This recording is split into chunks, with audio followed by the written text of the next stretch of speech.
My phone has been face down on this kitchen table for 3 days. Not because I am afraid of what is on it. Not because I am waiting for an apology that has not come. I turned it face down because I finally reached the place every woman arrives at eventually. The place where the waiting ends. Where the noise stops. Where you pour your coffee, sit in your own chair, in your own house, and feel something so clean and so complete that it almost frightens you. Peace, on your own terms. After a very long time. My name is Lorene Adams. I am 58 years old. I spent 31 years as a hospital systems administrator in Charlotte, North Carolina. I managed budgets in the tens of millions. I sat across from men who thought my silence was weakness and watched them recalibrate. I raised a daughter alone, kept a beautiful home, and built a life that belongs entirely to me. And 8 months ago, that daughter slid a piece of paper across my dining room table that changed everything between us. If you are watching from wherever you are, and I want to know where that is, drop it in the comments. Stay with me. Because what I am about to tell you is going to make you feel something. It was a Sunday, late October. Kendall came for dinner the way she always did. Keys jingling, heels on my hardwood, the smell of whatever she had spritzed on before she walked through the door. I had cooked. Pot roast, rice, the green beans she has loved since she was 9 years old. We ate. We talked about her job, about nothing, about everything light and easy the way Sunday dinners are supposed to go. Then the plates were cleared. Kendall reached into her bag. She did not say anything. She did not look nervous. She pulled out a folded document, smoothed it once with her palm, and slid it across the table toward me the way you slide a check toward a cashier. I picked it up. It was a wedding vendor breakdown. Typed, printed, itemized. A venue at $18,000. Catering priced per head for 200 guests. Imported florals. A photography package. And a dress. One single line item for a dress that cost more than most people's car notes. At the bottom, a handwritten total. $74,850. And beneath it, in Kendall's own handwriting, rounded up to an even number. 75,000. I looked up from the paper slowly. My daughter was sitting across from me with her hands folded on the table and her chin lifted and her eyes steady. She was not nervous. She was not asking. There was no please in her posture, no uncertainty in her expression. She was waiting. The way you wait for a transaction to process. The way you wait for a signature on a line that was always going to get signed. In 31 years of managing hospitals, I learned to read rooms before I read reports. And what I read in that room, in that moment, was not a daughter sharing a dream with her mother. It was an invoice. I had been categorized, not as the woman who raised her, not as someone whose blessing meant something, but as a funding source with a track record of saying yes. I set the document down. I looked at my daughter, and I felt something move through me that was not anger and was not hurt. It was quieter than both and sharper than either. It was recognition, the kind that, once it arrives, does not leave. I said, "Kendall, sit down. We need to talk about this." She sighed, barely, just barely. The smallest exhale of impatience, as though I had asked her to repeat herself when she had already been perfectly clear. That sound told me everything before I had spoken a single word of what I actually needed to say. That document sat on my kitchen counter for 6 days. I did not throw it away. I did not call Kendall. I did not pray over it or cry over it or slide it into a drawer where I would not have to look at it. I left it right there on the counter next to my coffee maker, where I would see it every single morning. Because I have spent 31 years making decisions with a clear head, and I was not about to stop now. I wanted to understand it, not emotionally, precisely. The venue was $18,000, a ballroom downtown that I had actually attended an event in once, Beautiful, yes, but $18,000 beautiful for 4 hours of a Saturday afternoon. The catering was priced per head, and the head count on that document was 200 people. I did not know Kendall knew 200 people. The florals were imported, not local, not seasonal. Imported, with a separate line for installation. The photography package included a videographer, a second shooter, and something listed as a golden hour session.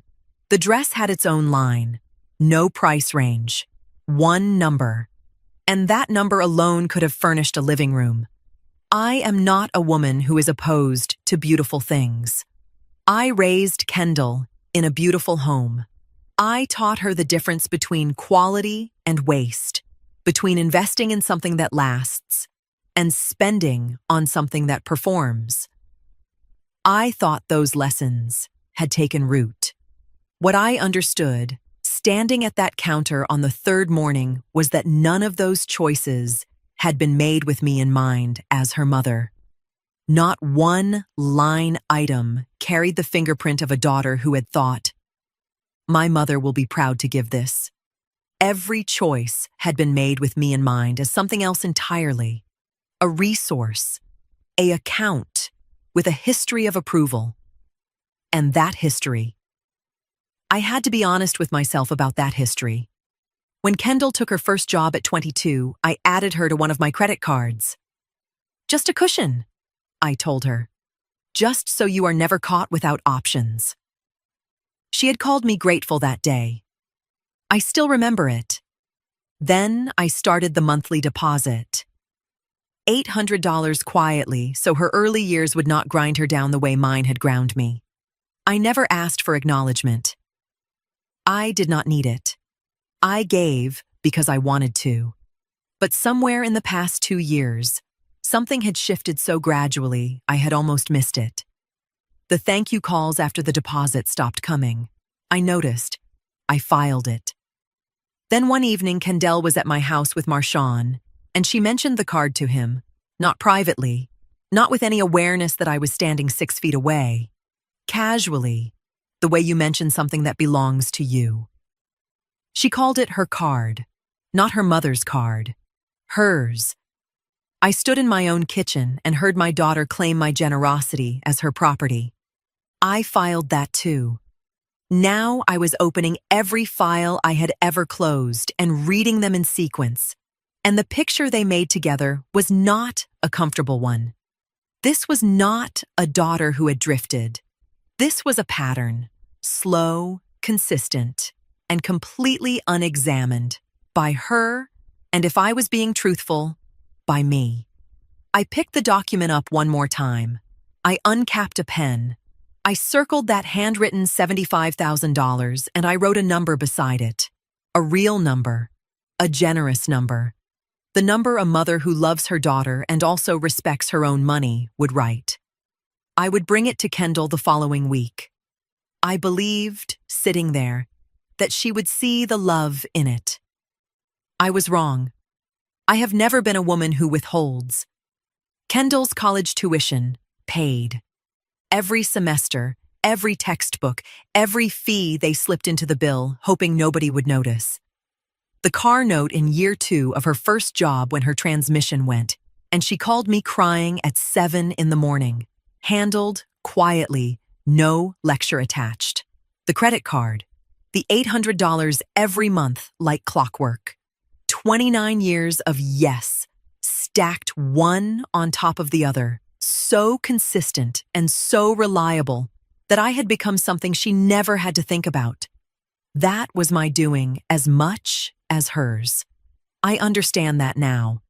But understanding it did not mean I was going to hand over $75,000 for a single day without a conversation. So I called her. I asked her to come over. I told her I had been thinking and I had something to show her.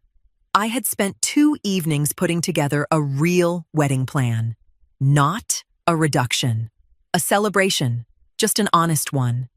A venue in Charlotte I knew personally. Elegant. The kind of room that photographs beautifully without costing $18,000 to rent for an afternoon. A caterer whose food I had eaten at 3 separate events and never forgotten. Flowers that were sophisticated and seasonal rather than imported and inflated. A photographer whose work I had watched stopped people mid-conversation at a family gathering 2 years ago. I priced everything carefully. I printed it the same way she had printed hers, typed, itemized, clean. $15,000. A real wedding. A starting point for a real life. She arrived and sat across from me at the same table. I slid my document across to her. I kept my voice level and warm because that is how I meant it. I told her a wedding is one day, Kendall. What comes after it is a life. Let us make sure the life is funded. She looked at the paper. Something moved across her face that I was not prepared for. Not disappointment. I had braced for disappointment. What crossed her face was contempt. Fast. Barely contained. The expression of someone who has just been offered something beneath them. She pressed her lips together. She looked at my carefully prepared budget the way you look at something someone has handed you that you have no intention of keeping. Then she folded it, without reading past the first line, and put it in her bag. She said she needed to talk to Marshawn. Not I need to think about it. Not thank you, Mom. Let me consider this. She needed to talk to Marshawn. His name in her mouth in that moment was not the name of a partner she was consulting. It was the name of a superior she was reporting back to. I sat with that after she left. The house was very quiet. I had raised this woman. I had shown up for her in ways she had already stopped counting because they had become invisible to her. The way the floor beneath your feet becomes invisible. You only notice it when something shifts.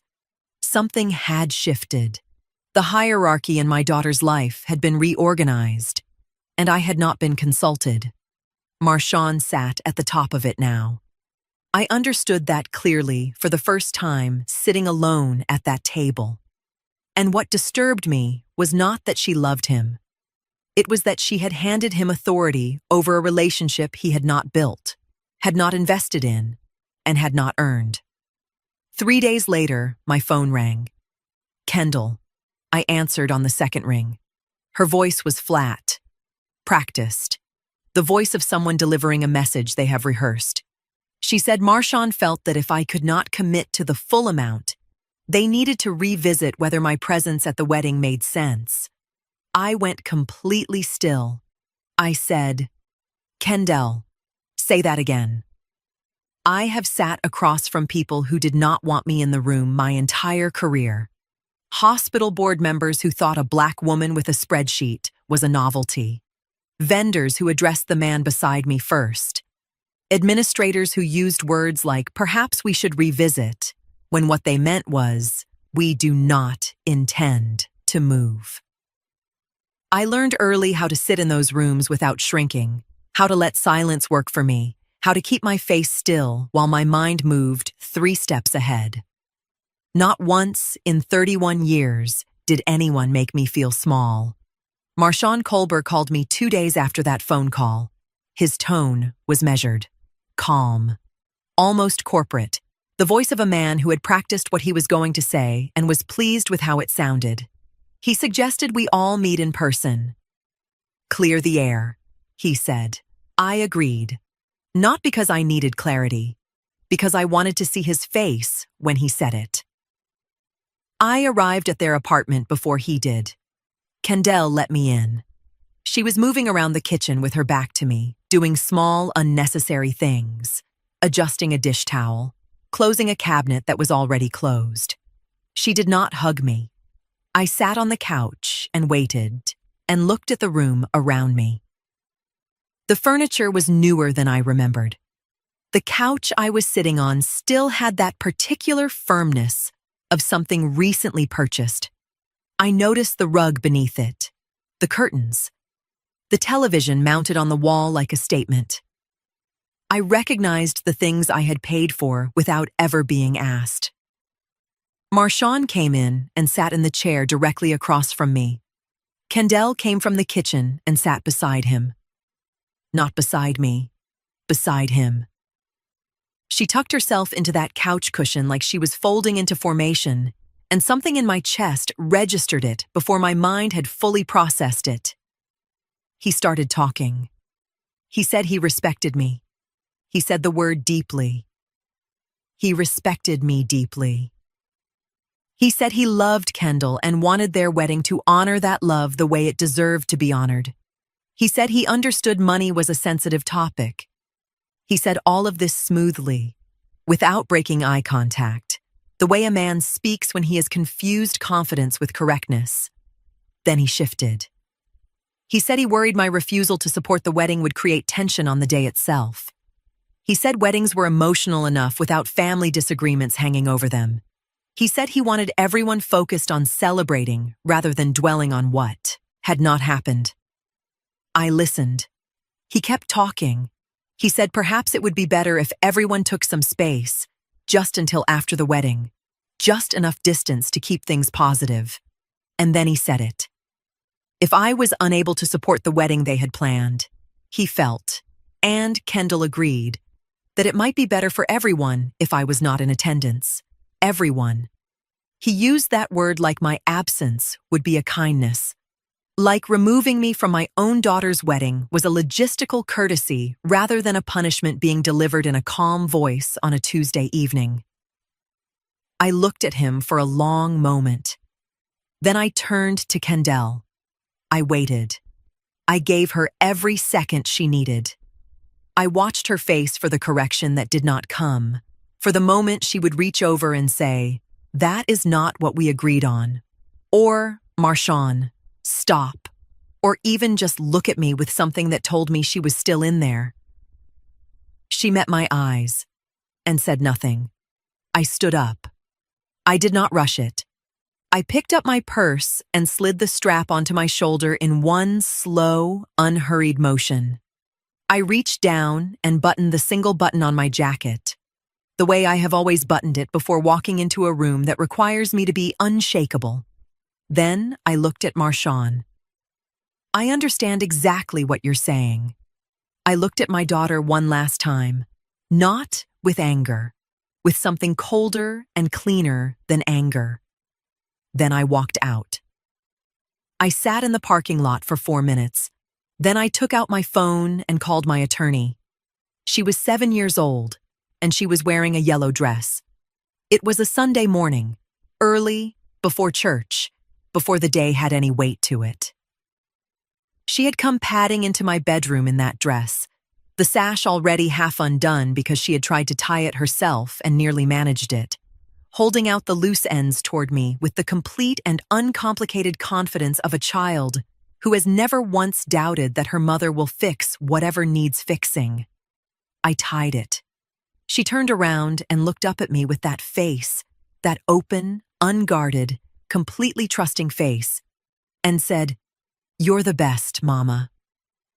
I have held that memory for 22 years, like something pressed between glass. I was still sitting in that parking lot when it came back to me. I had been in the car for 4 minutes. I know because I watched the clock. I had called my attorney and gotten her voicemail and left a message that was 3 sentences long and completely controlled. Then I sat with my hands in my lap and let the memory arrive. That yellow dress, that half-tied sash, that face. And then I let myself sit inside what I had just watched my daughter do. It was not Marshawn that was breaking something in me. I had seen Marshawn coming from the moment Kendall started checking with him before she spoke. What broke something was the silence. Her silence. The moment I turned to her in that room and she looked directly at me and chose not to speak. Not because she had nothing to say. I know my daughter. She had plenty to say. She chose not to say it. That is a different thing entirely. That is a decision. I drove home. I walked through the front door and stood in the hallway, and the house felt different. The way a room feels different when you have just understood something inside it that you did not understand before. I walked down the hall slowly, past the kitchen, past the photographs on the wall, Kendall at 5, at 10, at her college graduation, that wide smile, that cap slightly crooked. I stopped at her bedroom door. It is still the way she left it when she moved out.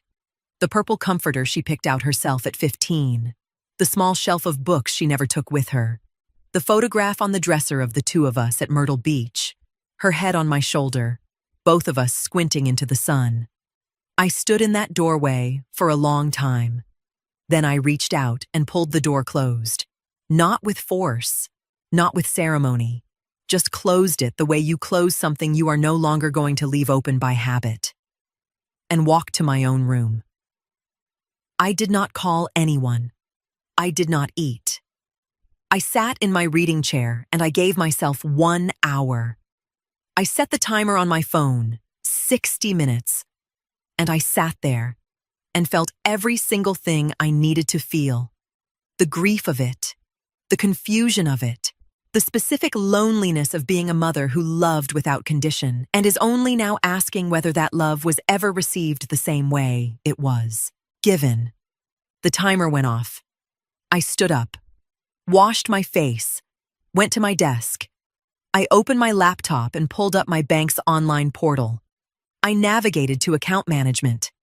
I found Kendall's name exactly where I had put it 6 years ago.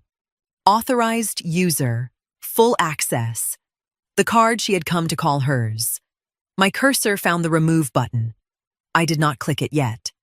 But my hand was steady. And for the first time since I walked out of that apartment, what I felt was not grief. It was agency. Grief has a shelf life if you let it have one. I gave mine exactly 1 hour the night before. 60 minutes, a timer, and everything I needed to feel, felt. When it went off, I stood up, washed my face, and made a decision that the woman who woke up the next morning was not going to be the same woman who sat in that parking lot. I was up at 5:40. Coffee made by 6. Legal pad on the table, pen uncapped, and the specific stillness of a woman who has already done her crying and is now doing something more useful. I called my attorney at 8:15. Her name is Valerie, and I have worked with her for 11 years. Every property matter, every contract review, every document that required someone with sharp eyes and no sentimentality. I told her what had happened briefly and without drama. I said I needed an emergency consultation to review my will, my beneficiary designations, and any joint financial instruments currently in another person's name. She did not ask unnecessary questions. The appointment was set for Thursday morning. I hung up and called my bank. I told the representative I needed to remove an authorized user from my credit account. She walked me through it, confirmed it would take effect within 24 to 48 hours. Then I flagged the joint checking account, the one I had been depositing $800 into every month for 6 years. For restructuring and closure. The debit card tied to it would be deactivated when the account closed. I would finalize everything after Thursday's consultation confirmed there were no complications. 12 minutes, 2 phone calls, 6 years of financial access, dismantled before my coffee went cold. I sat with that for a moment, not with guilt, with clarity. Then I called Celestine. That was the only call that cost me anything. Not because I had to explain myself. Celestine has never required explanation. It was the sound of her listening, the quality of her silence on the other end of the phone while I talked. She did not interrupt once. And when I finished, she was quiet for exactly the right amount of time before she said, "You did everything right, Lou. Everything." That was all I needed. She asked if I wanted company. I told her not yet. A few more days inside my own head. She understood the way only a sister can understand, without pushing, without performing concern. Before she hung up, she asked where I was going to be on the 23rd. The 23rd? The wedding date. I paused. Then I said, "Somewhere beautiful." After I hung up, I opened my laptop. I had wanted to go to Portugal for 15 years. I am not exaggerating that number. 15 years of magazine photographs and conversations I had started and then stopped, of thinking maybe next year, maybe when work settles, maybe when Kendall is more stable, maybe when there is no one who needs something from me first. There was always a reason to wait. I had become so organized around other people's needs that my own had developed a habit of sitting quietly in the corner until I got around to them. I pulled up the flights and sat there for a moment, not hesitating, just recognizing the specific strangeness of having no one to check with, no schedule to cross-reference, no voice in my head reminding me that someone else's something came first. The feeling was so unfamiliar, I had to take a breath to name it. Then I picked up my card. A flight landing in Lisbon the morning of the 23rd. A hotel with a terrace above the water. I booked both without closing the laptop between them. When I shut it, I sat back in my chair and felt something I had not felt in longer than I could account for. Lightness. Clean and uncomplicated. The specific lightness of a woman who has finally decided to choose herself first. The light in Lisbon does not behave the way light behaves in Charlotte. It comes off the water differently, softer at the edges, warmer in the center. The kind of light that makes everything it touches look like it was painted rather than built. I had no reference for it. I had seen photographs, read descriptions, filed it away for 15 years under someday. Someday had arrived, and I was sitting on a hotel terrace in a robe with coffee I had not made myself, watching the Tagus River catch the morning and thinking about Charlotte. It was the 23rd. I knew the venue from the breakdown, the downtown ballroom, ceremony at 2 in the afternoon. I checked the time difference over my coffee. Lisbon runs 5 hours ahead, which meant while I was sitting here watching this river in this light, Kendall was waking up in Charlotte. While I finished breakfast, she would be in a salon chair somewhere. While I walked whatever street caught my eye this afternoon, she would be standing at the end of an aisle in a dress that cost more than most people's monthly expenses. I had prepared myself for this morning to be harder than it was. I had genuinely expected grief to arrive with the dawn. The particular grief of a mother missing the moment she had imagined for years. The corsage, the photographs in the foyer, the walk down the aisle. I had imagined all of it long before Kendall was even engaged, the way mothers do, quietly and without announcement.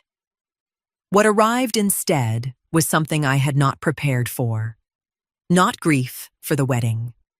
Grief for the daughter I had believed I had. Those are two separate losses, and only one of them was sitting on this terrace with me. The wedding I could release. I released it with my morning coffee and the river light, and a long exhale that surprised me with how clean it felt. What I was still holding, carefully, the way you hold something fragile, was the gap between who I thought my daughter was and what I had watched her do in that apartment. That gap had not closed. I thought about the dress I had almost bought. Deep burgundy, a boutique window downtown, the kind of dress that says I am the mother of the bride, and I am proud of every year it took to get here. I had stood at that window for a full minute. I had not gone in. 3 weeks later, I was in a shop off a cobblestone street in Lisbon, buying a linen shirt the color of sea salt. And it fit me like it was made for my specific shoulders, and I was wearing it right now. I preferred it. At 2 o'clock, Lisbon time, I lifted my coffee cup, the second one, from a cafe around the corner where the man behind the counter had nodded at me like a regular. And I said it out loud to nobody. "I hope it's beautiful, baby." I meant it. I want to be clear about that. There was no performance in it, no private sarcasm, no grace I was doing for an audience that was not there. I genuinely hoped the flowers were right, and the light was good. And she felt something true when she said those words. I hoped all of it. What I did not hope was that the beauty would outlast the money. That evening, I walked the waterfront until my feet told me to stop. I ate dinner at a restaurant where nobody knew my name, or my story, or my daughter. I ordered something I could not pronounce, and it arrived extraordinary. I watched couples and families and strangers living their lives around me and felt something settle in my chest that I had been missing for a long time. I felt like a woman who belonged entirely to herself. Back at the hotel, I found a missed call, number I did not recognize. I almost ignored it. Then I noticed the area code, Charlotte. I looked at it for a moment longer than I meant to. Not because I thought it was Kendall. She knew my number. But because something about the timing felt strange. The call had come through less than an hour earlier. I looked at it once more, turned the phone face down on the nightstand, and opened the terrace door to let the night air in. Whatever it was could wait. Everything could wait. I was in Portugal. By day 3, I had stopped checking the time difference. Charlotte was 5 hours behind me, and I had decided to let it stay there. I had walked that morning until the city opened up into a wide harbor promenade, found a low stone wall above the water, and sat down with no particular plan beyond watching the afternoon burn itself out over the Tagus. The sky was doing something I did not have words for, layers of orange and copper pulling apart slowly, the water below catching every color and holding it. My phone rang. Celestine. I answered before the second ring because she is the only person on this earth I would interrupt a sunset like that for.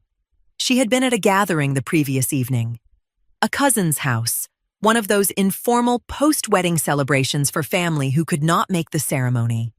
She told me this the way Celestine tells me everything, with the precision of a woman who has already sorted what I need to hear from what I do not, and is delivering only the former. People had asked about me. She told them I was traveling. When someone pressed, she said I had a prior commitment that could not be moved. Nobody pushed further. Celestine has a tone that does not invite pushing, and everyone in our family has learned to read it. But the fact that people asked at all, the fact that the room apparently went slightly uncomfortable when my name came up, told its own story. Whatever Kendall and Marchand had said to explain my absence had not fully landed.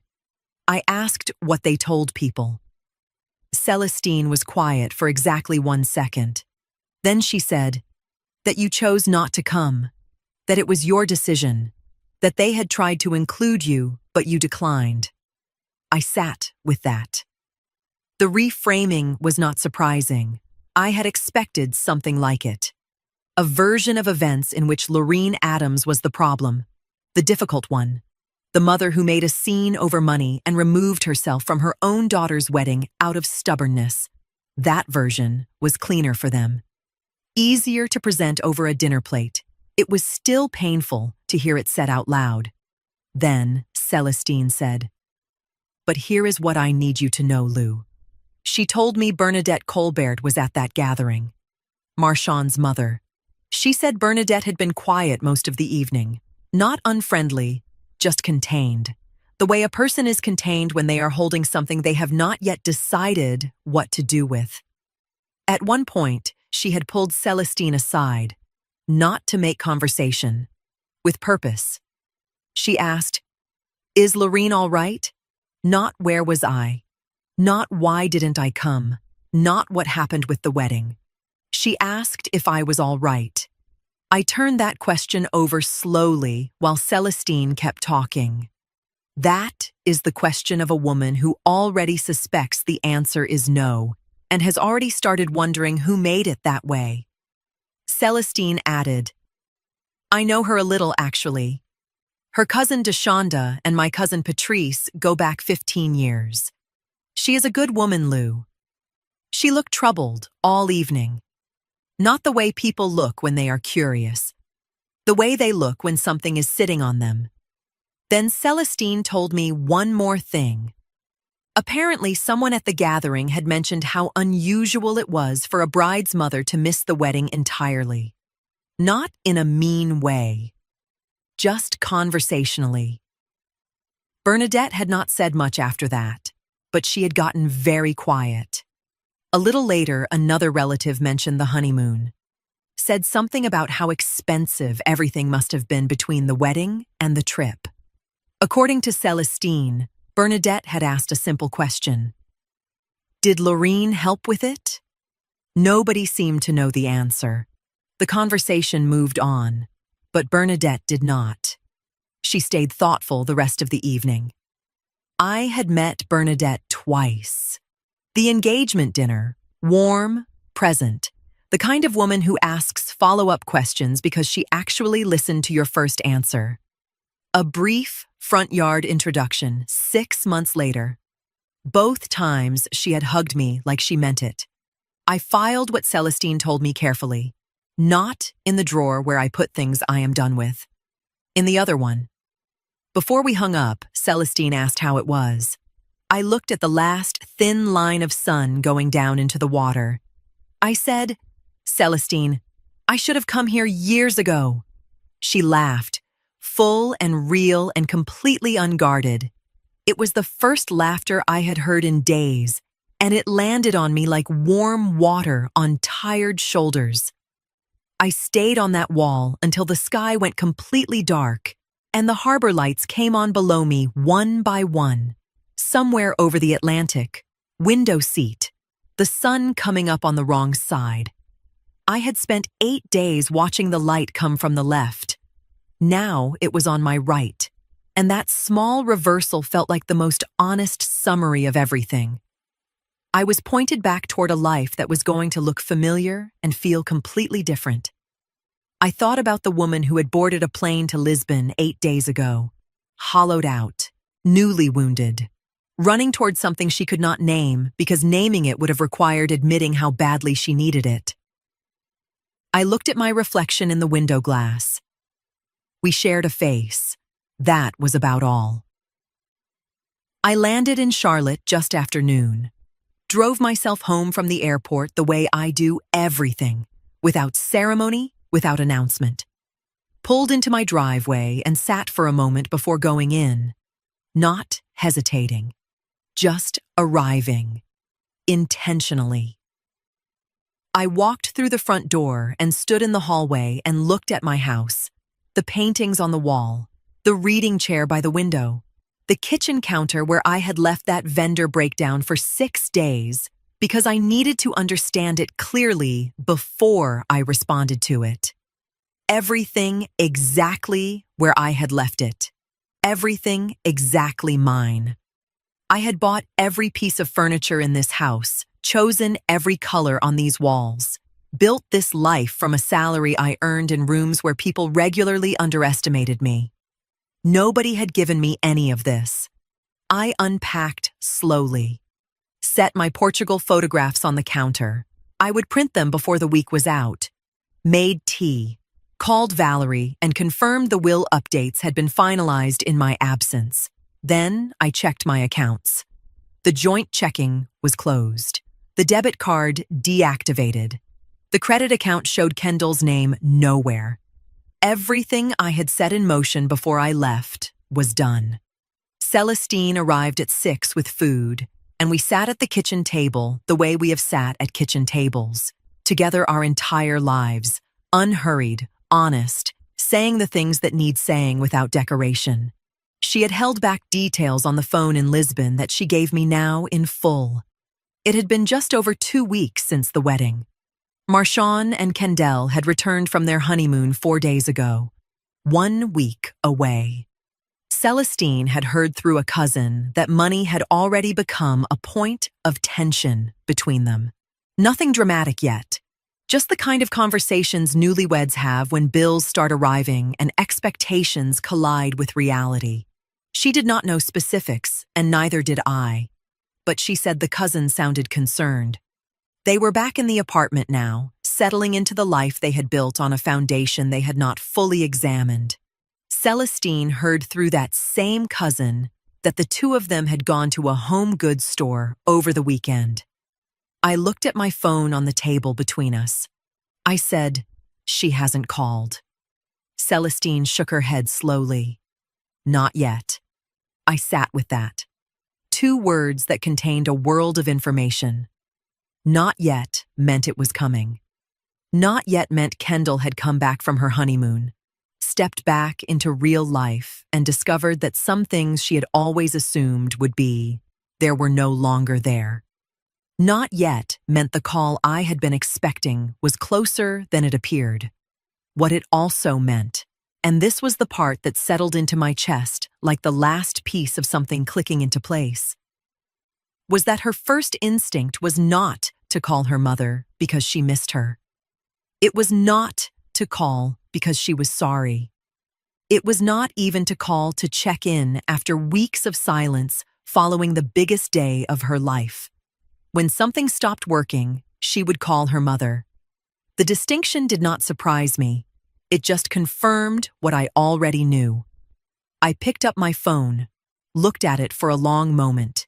Then I set it face up on the table instead of face down. I was not hiding from what was coming. I was ready for it. Celestine watched me and said nothing. We finished our food, washed the dishes side by side the way our mother taught us, said goodnight at the door. I went to bed and slept without interruption for the first time in weeks. I have spent my whole life preparing for things, not obsessively, not with anxiety, just with the steady, practical discipline of a woman who learned early that the people who stay standing in hard moments are usually the ones who saw them coming and did something quiet about it before they arrived. I prepared for every difficult conversation in my career. I prepared for Kendall's teenage years, bought the books, had the talks, stayed up late enough to be awake when she needed to talk. I prepared for retirement. I prepared for Portugal. I prepared for this too. I just did not know it would arrive on a Thursday. I was in my reading room. I had been slowly reclaiming that corner of the house since I got back. A new lamp on, the side table, the shelves rearranged to hold the books I actually wanted to read rather than the ones that had accumulated there by habit. It was becoming mine in a way it had not been before. Small changes, intentional ones. My phone buzzed on the arm of the chair. I picked it up. Kendall's name on the screen. I felt nothing dramatic. No spike, no dread. Just recognition. I opened the text. 5 words. "Mom, the card is not working." I read it once. Set the phone face down on the chair arm. Picked up my book and read one full page. I know exactly which page because I have read that same page 4 times since, and the words still land the same way. Then I set the book down and picked the phone back up. 5 words. No greeting. No. I've been thinking about you after weeks of silence. No, I know things have been strange between us. No acknowledgement that the last time we were in the same room, her husband told me my absence would be a courtesy and she sat beside him and said nothing. Just a card. Just a problem. Just the assumption. Unexamined. Automatic. As natural to her as breathing. That I was still there. Still available. Still the floor she stood on without looking down. Just over 2 weeks. That was the silence she had managed before the transaction required her to make contact. A honeymoon, a new apartment, a whole new life begun. And the first words she sent her mother were not about any of it. They were about a card that was not working. And then something happened that I had not fully predicted. I smiled. Not a performance. Not the tight, controlled expression I wear in rooms that require composure. A real smile The kind that starts somewhere below your sternum and rises on its own without asking permission. Because those 5 words had just done something that weeks of waiting could not do. They confirmed it. All of it. Every suspicion I had filed carefully. Every moment I had chosen to examine instead of excuse, confirmed cleanly in a single text. There is a specific relief that lives on the other side of confirmation. The not knowing is always heavier than the knowing. I had been carrying the question for months. Now I had the answer in 5 words, and my hands were steady. I thought about Bernadette at that gathering, troubled and quiet. I thought about the Portugal photograph propped against the lamp on this very side table. I thought about Valerie's voice on the phone confirming the will was done. I thought about the woman on that plane and the woman in this chair and the distance between them. Then I opened the text. Typed 3 words. Wrong number, sweetheart. Press send. Put the phone face down. Found my page. Outside, the light was going amber toward evening. Somewhere across Charlotte, my daughter was standing in a home goods store with a declined card and 3 words on her screen that were about to rearrange everything she thought she understood about her mother. I read my book. I did not watch for a response. I want to be clear about that. I did not sit in that reading room with my phone tilted toward me, waiting for 3 dots to appear. I put it face down, found my page, and read until the light outside went from amber to gray. Whatever happened on the other side of those 3 words was not my business to monitor. I had said what I said. The rest belonged to her. But Kendall called Celestine from the parking lot of that store, still holding the declined card, still staring at her phone. And Celestine called me that evening. So I know exactly what happened. And I am going to tell you. She read those 3 words in the middle of that store and stood there long enough that Marchand noticed. He came over and she showed him the screen. He looked at it and did what Marchand does. He reframed it immediately, confidently, without a single pause for doubt. He told her it was a mistake. Autocorrect. Her mother must have meant to send that to someone else and hit the wrong contact. He said it the way he says everything, like a man who has already decided what is true and is simply informing you of it. He needed it to be a mistake. His entire financial architecture depended on Lorene Adams remaining available. Kendall called the number. It rang 4 times. I did not answer. She called again. Same result. Then she texted. Mom, it's me, Kendall. Nothing. She texted again. Mom, please call me back. Nothing. The phone that had answered within 2 rings, for 29 years, through school trips and car troubles and late nights and every version of need she had ever had, rang into silence and stayed there. Marchand told her to go to the house. Just drive over, he said. Probably a phone issue. Just go. Kendall said, not yet. That detail is important. She did not go to the house. She went to the parking lot and sat in her car and called Celestine, which tells me that somewhere beneath the confusion and the declined card and Marchand's certainty, some part of my daughter already knew this was not a phone issue. Some part of her already knew that what she was holding was not a mistake. Celestine answered on the 2nd ring. Kendall told her everything: the store, the card, the text, the 3 words, the unanswered calls. She laid it out the way you lay something out when you are hoping someone will tell you there is an explanation you have not thought of yet. Celestine was quiet for a moment, not because she was surprised, because she was choosing her words the way you choose them when you know the truth is going to land hard, and there is no version of it that does not. She said, Baby, you need to call your mother. That is all I'm going to say. And she said goodnight and hung up. For the first time in this entire story, Kendall had no one to translate it for her. No Marchand to reframe it. No cousin to soften it. No Celestine to bridge the distance. Just a parking lot and a silent phone, and 3 words that were sitting in her chest, refusing to mean anything other than what they meant. I was not there. I cannot tell you exactly what she felt. But I know my daughter, and I know that the one thing Kendall has never been able to tolerate, not since she was 7 years old, is standing on the outside of a door that used to open for her. She built her entire adult life walking through doors I held open. This was the first one I had ever closed. The next day passed. No call, no text, no car in my driveway. The day after that, my phone rang, and the name on the screen stopped me where I stood. Not Kendall, not Marshawn. Bernadette Colbert. I looked at her name for 1 full ring. Then I answered.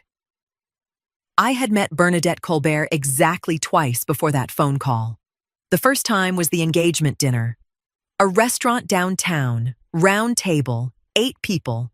The kind of evening where everyone is performing ease because nobody is quite comfortable yet. Bernadette had come in wearing a deep green wrap dress and something quiet and assured in the way she carried herself. The posture of a woman who was raised to make people feel welcome, even in rooms where she herself was uncertain. She had hugged me at the door like she meant it. Asked about my work with the kind of follow-up questions that told me she had actually listened to the first answer. The second time was brief. A front yard introduction, 20 minutes. The families crossing paths before the wedding planning had any weight to it. She had hugged me then too. Both times I had filed her away the same way. A good woman attached to a complicated situation. My phone rang on a Tuesday afternoon, and her name was on the screen. She opened carefully. Apologized for calling without warning. Said she had kept my number from the engagement dinner contact list because she had always intended to call sooner, and life had moved faster than she expected. Her voice was measured and warm, and underneath both of those things I could hear something that was working very hard to hold its shape. I told her it was no trouble at all. I kept my voice easy because I had nothing to perform and nothing to hide. She began with questions. Had I spoken to Kendall recently? Was everything all right between us? She phrased each one gently, with care, the way you phrase things when you already suspect the answer, and you are giving the other person room to come to it themselves. I listened to the shape of her concern beneath the words. She had heard something, or seen something, or noticed the particular quality of her son's silences when certain subjects came close. She was triangulating, and she was good at it. I made a decision in the space between her last question and my answer. I was not going to manage this conversation. I was not going to offer her a diplomatic version that protected her son's image at the cost of the truth. She had called me directly on a Tuesday, with her voice working to stay composed. She deserved what she was actually asking for. I told her everything, not with heat, in sequence, the monthly deposit and the credit card, and how long both had been in place. The vendor breakdown slid across my dinner table, the $15,000 counteroffer and the budget I had prepared. The meeting at the apartment, Marshawn's words, Kendall's silence, my jacket button, the parking lot, the attorney call, the accounts closed, Portugal, the text. 3 words. When I finished, the line was quiet for long enough that I checked once to confirm the call was still connected. Then Bernadette said, "He told us you declined to come, that it was your choice." I said, "I understand why he said that." Another silence, longer than the first. Then she said, "I am so sorry, Lorene. I am so deeply sorry. I want to tell you what those words did, not what I expected them to do, which was confirm what I already knew. What they actually did was something quieter and more specific. They landed as recognition, one mother to another. The particular weight of a woman who has raised a child with intention and love and is now sitting with the distance between who she raised and what she is being told he did. That grief has a specific shape. I recognized it because I had been carrying a version of it myself. We sat in it together for a moment without speaking. Then her voice changed. The careful composure she had carried through the entire call was gone. What replaced it was not anger. Anger is loud and angular. This was something else, still, decided. She said, "I need to speak with my son." I thanked her for calling. After I hung up, I sat in my reading room and looked at the Portugal photograph on the side table. The sunset, the harbor, the light going gold over water. I picked it up and propped it against the lamp where I could see it properly. I had a feeling the next few days were going to be very interesting. I was not in that room. I want to be clear about that. I did not engineer what happened next. I did not call anyone beyond Valerie and my bank and Celestine. I answered Bernadette's questions honestly because she asked them directly and she deserved the truth. What the truth did after I handed it over was entirely its own business. Celestine has a cousin whose people connect to the Colbert family. The same thread she mentioned on that harbor wall in Lisbon when she told me Bernadette had looked troubled all evening. That thread held. Some details came through Bernadette herself later. Others came through family conversations that traveled the way family conversations always travel. By the end of that week, I knew enough to understand the shape of what had happened, even if I was not sitting at the table when it happened. Bernadette did not call Marchand immediately after speaking to me. That was one detail she told me herself. She sat with the conversation overnight. The next morning, she pulled out the wedding invitation and looked at it for a long time. Then she called one of the relatives who had helped coordinate portions of the wedding weekend. Not to interrogate anyone, just to ask questions. Small ones. Who paid for what? Whether my name had come up during planning. Whether anyone had mentioned why I wasn't there. The answers did not contradict what I had told her. They did not explain it either. By that evening, she was troubled enough to call Eugene. She told him everything in the same sequence I had told her. The deposits, the credit card, the vendor breakdown, the counteroffer, the apartment meeting, the ultimatum, the wedding, the text, the 3 words. Eugene listened the way Bernadette described him. A quiet man. Deliberate. The kind of man who does not speak until he has decided what he actually thinks. When she finished, he sat at his kitchen table for a long time without saying anything. Then he said something Bernadette later repeated to me almost word for word. That boy has been lying to us. Not a question. Not a maybe. A conclusion arrived at calmly and set down like something permanent. They called Marchand the following evening, invited him and Kendall for dinner, nothing in the invitation to signal what was waiting. Normal enough on the surface. The kind of dinner a son and his new wife would accept without suspicion.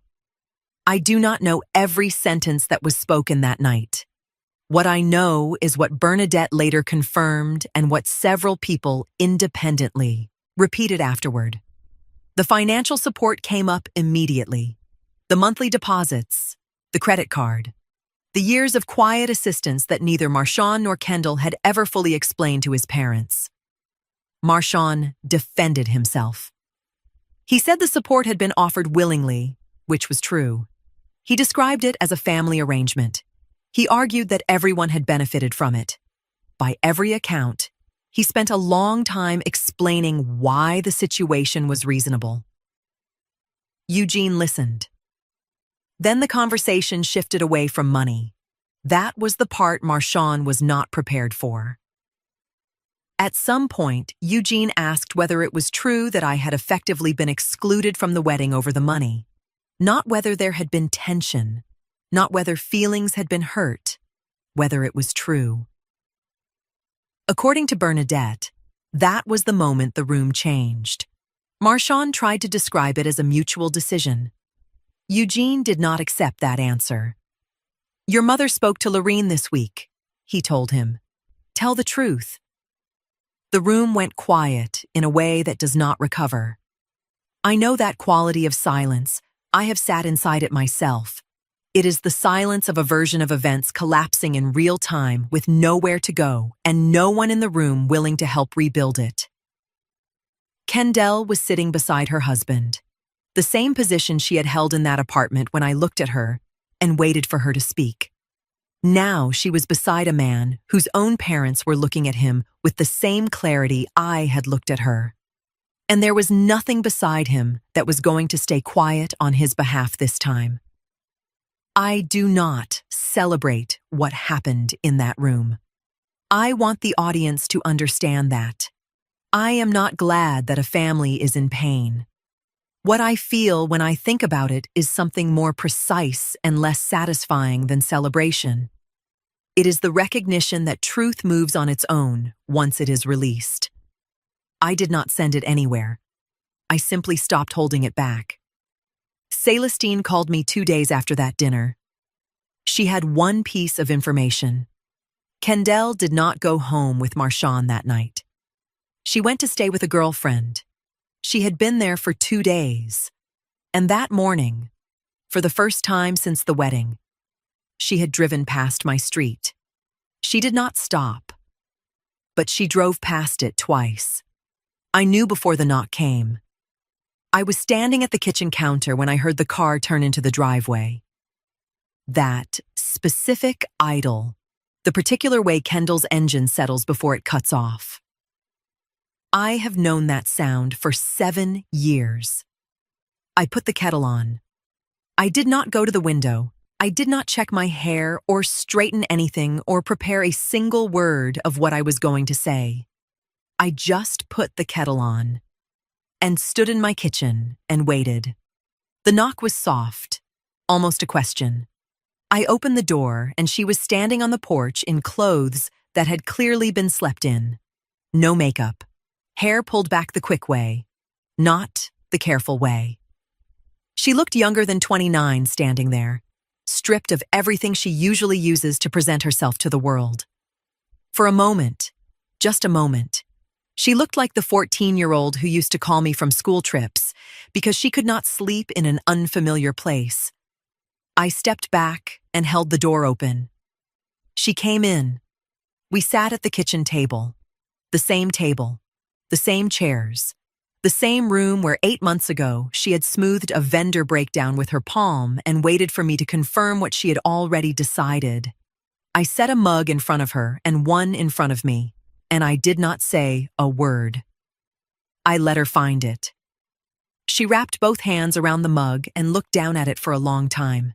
Then she said, "I didn't know about the debt, Mama." That word, that one word at the end of the sentence. Mama. Not mom the way she had been saying it. Functional, transactional, the word you use when you need something. Mama. The word she used when she was small and something had frightened her.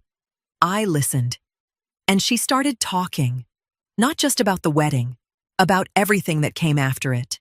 The balances she had never seen, the credit cards she thought were nearly paid off, the personal loan Marchand had taken out before they got engaged and never mentioned, the honeymoon charged onto accounts that were already carrying debt. Piece by piece, she had started discovering how much of their life had been held together by money she assumed existed but had never actually verified. She said she had believed him when he told her everything was under control. I let her go through all of it, what Marchand had told her, what she had chosen to believe, what she had not asked, because asking would have meant looking at something she was not ready to see. She talked for a long time, and I did not interrupt once, because underneath everything that had happened between us, I am still her mother, and she is still my daughter. And that does not dissolve simply because something broke. When she finished, I took a breath and I spoke carefully. I told her that what Marchand hid was his to account for.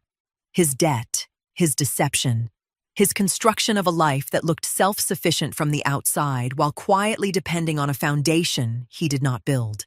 That belongs to him. But then I told her the other thing.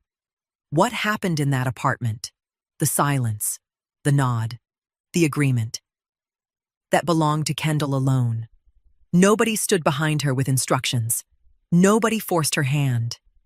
She looked at me, and she chose. And I needed her to understand that the woman sitting across from her had also made choices in the months since that day. Real choices. Irreversible ones. And those choices did not become undone simply because circumstances had shifted. She asked, "Does that mean you're done with me?" I looked at my daughter for a long moment. I said, "I will never be done loving you, but I am done being available the way I used to be available." That version of us is finished.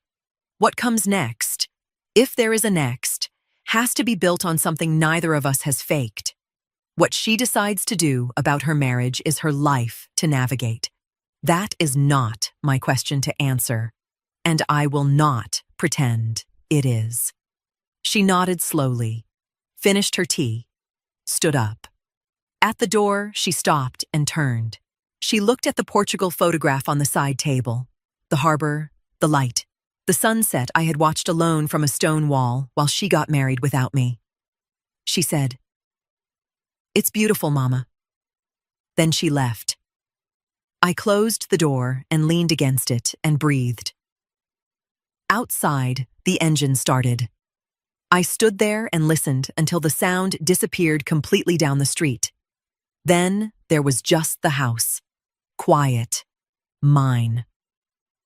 I am sitting at my kitchen table. Same chair, same coffee, same morning light coming through the window the way it always has in this house. If you walked in right now and had not heard a single word of this story, you would see an ordinary woman at an ordinary table on an ordinary morning in Charlotte, North Carolina. But you have heard this story, so you know that everything that looks the same is different. And so am I. I wake without an alarm now. 6:30, most mornings. My body has found its own rhythm without the disruption of other people's emergencies pulling me out of sleep before I am ready.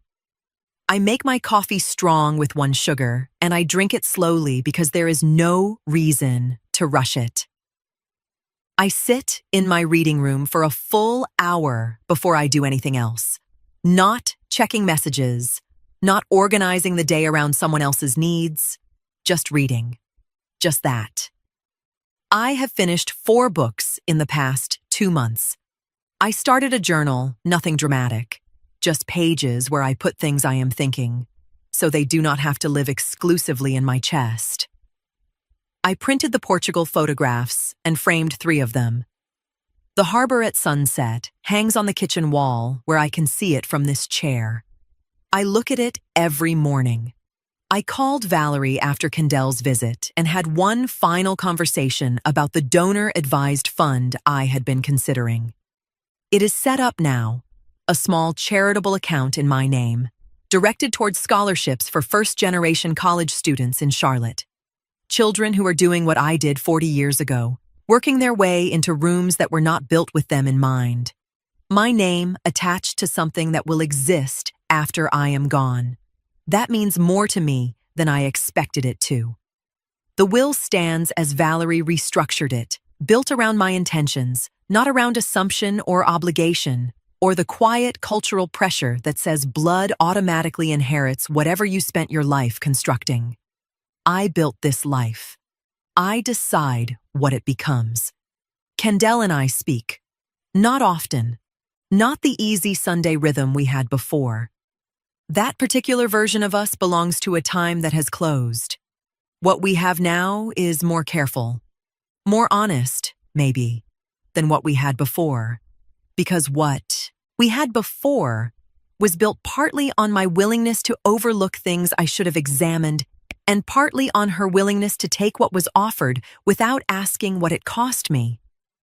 A few weeks ago, she called just to ask how my tomatoes were doing in the backyard. No problem to solve, no account to discuss, no favor attached to it. We talked for 11 minutes about gardening and the weather and nothing important at all. When we hung up, I sat there for a moment looking at my phone. It was the first conversation we'd had in years that did not feel like a transaction. We are learning something different now. Whether it becomes what it needs to be is not something I can force. Marshawn and Kendall are still together, working through things I have no visibility into and do not ask about. That is their life. It is not my project, and it was never my responsibility to fix. What I understand now that I did not understand before is this. I spent 29 years making myself so available, so consistent, so completely organized around being needed that I became invisible in my own life. Like oxygen. You do not thank the air. You do not notice it. You only register it the moment it is gone, and the room changes temperature, and suddenly everyone is looking around, trying to understand what shifted. I was the air. The moment I sent 3 words and went back to my book, the whole room changed temperature. I do not regret the card, or the deposits, or the years of showing up. I gave those things from love, and I would give them again to someone who saw me as a person while receiving them. What I regret is the years I spent waiting to extend myself the same courtesy. To see myself as a person first, not someone's administrator, not someone's safety net. Lorene Adams. That is who I am. That is who I was the whole time. I pick up my coffee. I look at that photograph. The harbor, the light, the water going gold, the evening I sat on a stone wall in a country I had never seen and felt. For the first time in longer than I could measure, entirely like myself. I think about 5 words, then 3. I smile. The real one. I pick up my book, find my page, and read. I was never waiting to be chosen. I just forgot, for a little while, that I had already chosen myself.